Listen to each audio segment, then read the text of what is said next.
through line to all of this. Donald Trump will violate the law and Constitution to gain power and to keep it, and Republicans will enable him every step of the way, no matter how destructive the consequences to our institutions or to the country. We have known Republicans would do Trump's bidding at all costs, but I take David Jolly's point that heading into this election, it makes them look foolish. I also take Representative Crockett's point that there are actual services that the United States Congress is supposed to provide. There are actual policies they're supposed to move forward. There are reasons that these committees exist. It's not to do this.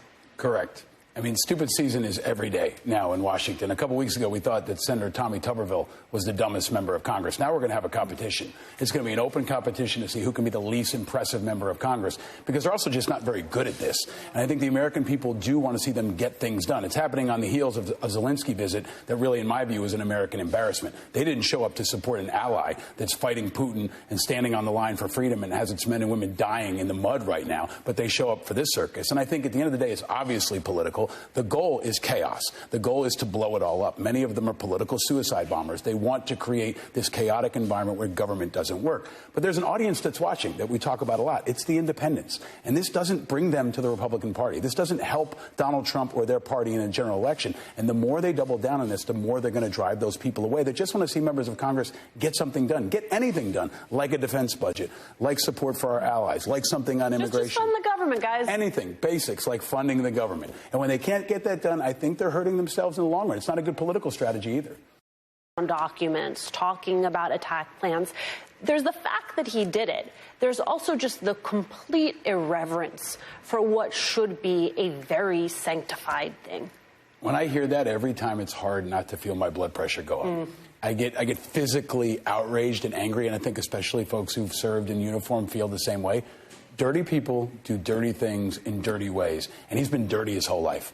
And he hasn't been stopped. So I think the justice system is working, but it's not working fast enough. And I think too often we're worried about the election, but we're not worried about the fact that he continues to be a national security risk every single day he's out in the open.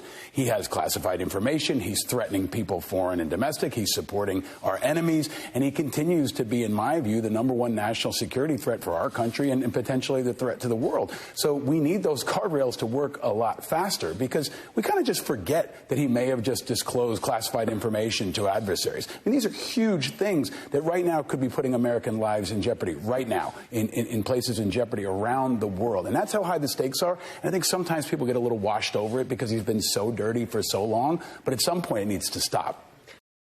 Look at this. I see America 2023, America 2024, and maybe America into the future. Republicans on one side, Democrats on the other, the entire country divided, our Congress squabbling over any number of ridiculous or shameful things.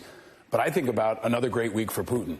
When he saw Zelensky come here and leave with nothing, he looks at this and he sees the American Congress divided. He sees Americans fighting in the street. And this is a divided America that is a national security issue for us, and I think the world is watching. But doesn't it matter who's driving it? It does matter. Absolutely it matters. But there's also the practical application that our Congress can't get anything done. And I think some people, yes, will go to their corner and go to that corner, but a lot of them are just checking out of politics. A lot of Americans are pushing back and saying, I'm sick of all this. Now, that may not be fair, but that's the reality.